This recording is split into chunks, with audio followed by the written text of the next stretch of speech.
Shoulders down and back. We hear this cue all of the time in different yoga classes and workout classes and personal trainers. And I personally have a lot of patients that come in and they have pretty good posture, sometimes almost more of a very erect, upright military back posture. And they say, my posture is horrible. How can I, bring my shoulders back more? And it made me want to make a video that really described and talked about what the perfect shoulder position is for the different posture types, because we all have different posture types and we don't always need the same thing. So I want to help you discover maybe the better shoulder position for you. And then I also want to talk about the linkage, this dynamic connection between shoulder position and, the spine posture. But first, let's talk about this. And this is really important. The shoulder complex is actually supposed to be rolled forward a little bit. We got this ball and socket joint, and the socket is actually leaning forward. It's facing forward a little bit. And if you think about it, it kind of makes sense because we are reaching and grasping in front of us. We do everything in front of us, manipulating objects in front of us. So it makes sense to be rolled forward. The shoulders should be rolled forward just a little bit in here. So the idea of everybody should be here, and a lot of times when people are here, they end up throwing their neck out here anyway. So it's not correct for everybody. Let's talk about the different shoulder positions and the different posture types to see who it is correct for. And I'm going to give you a couple of kind of stretches and exercises that you could do for each posture type. So the first one, let's talk about those people that really legitimately do have their shoulders rolled forward. And when the shoulders are rolled forward, almost always the mid-back, what they call the thoracic spine, that rounds. They get this roundedness in here. They all go hand in hand. And then the head usually falls forward with that too. And then they look up. Now I'm exaggerating. Of course, that looks ridiculous. But just to give you an idea, you kind of have an understanding. Am I more here?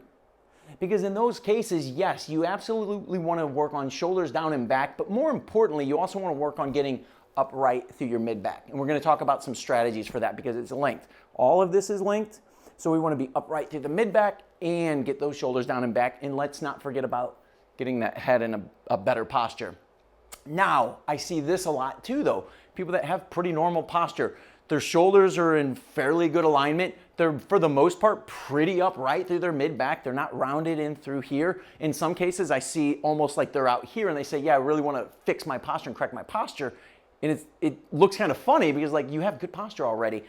So for those people, you actually want to round a little bit more. You want to spread your scapula out and you want to work a specific muscle on the undersurface of your scapula that's going to help enhance this movement here. And I'm going to talk about that more in a second. So let's get at a couple of these idea stretches. And there's so many stretches out there to work on what they call thoracic spine extension. But one in particular, and again, this is for the person who's rolled forward a little bit.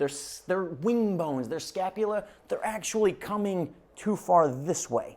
So we want to do two things with these people. We want to bring your scapula back and get taller through the mid-back.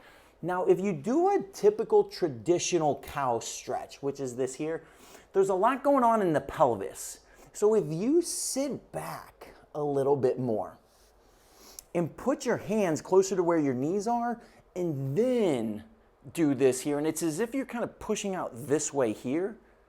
You're gonna be able to bring your shoulders a little bit closer together, and you can see I'm getting tall through the mid-back. Now be careful, I don't want you to look up too much, because now you're just jamming the neck joints, but I don't want you to be out here either. So think tall through your spine, and do this a few times. Now I'm going to show you the exercises in a second, but while I'm down here, let's just look at the other direction. So for other people, the people that are already actually really upright, you really want to work on the ability to get your shoulders more this way here. So, you could even do things like this here, or you could do more of the traditional cat stretch, which is this here.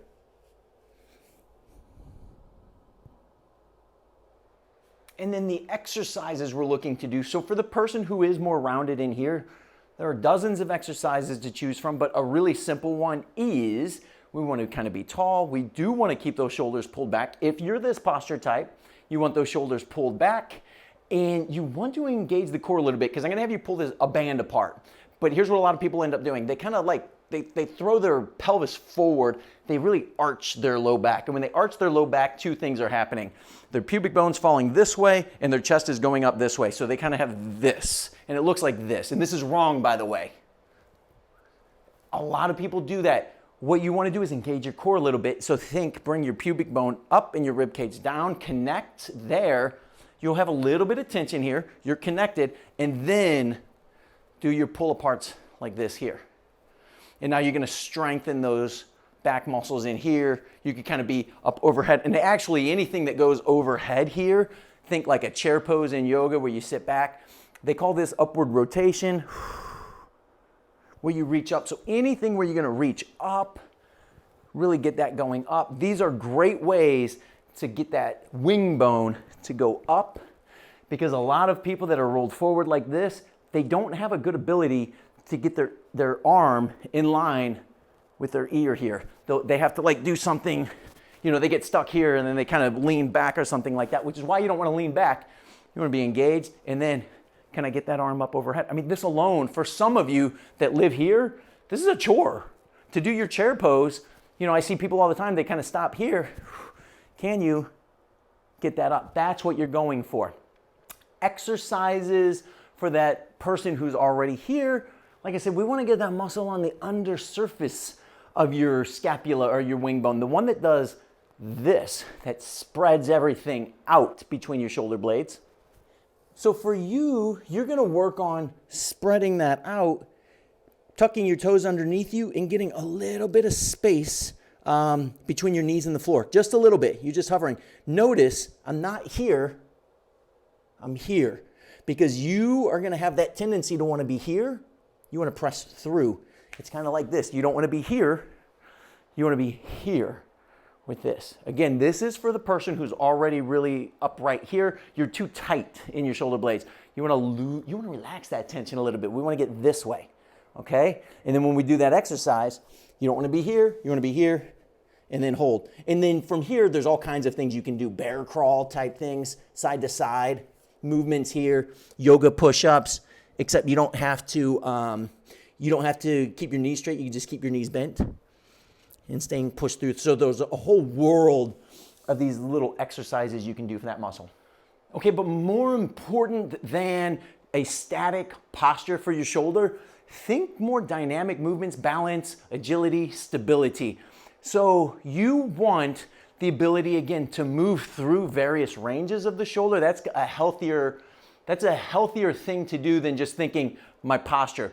You really want that mobility, stability, and balance. So again, here's one example exercise. There are many, but you take a kettlebell, you hold it upside down. When you hold the kettlebell upside down like this here, they call it a bottom up. What it wants to do is it kind of wants to fall. You know, so you got to balance it. It's trying to move in all these directions. So I'm balancing it when I hold it upside down. And from here, lots of things you could do. You could just hold. I'm just going to hold there. Whoo, it starts to burn. You could do bottom up presses, and I cannot stress enough. Here's what everybody wants to do. They open up. They kind of do something like that there. Keep that tight and through here.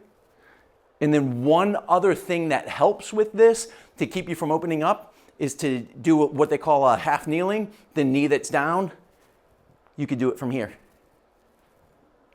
So there you have it, a couple tips and tricks for shoulder position, linked to overall posture. I hope you got something out of this video. If you did, please give me the thumbs up, encourage me to make more, subscribe to our channel, and of course, as always, leave your comments below.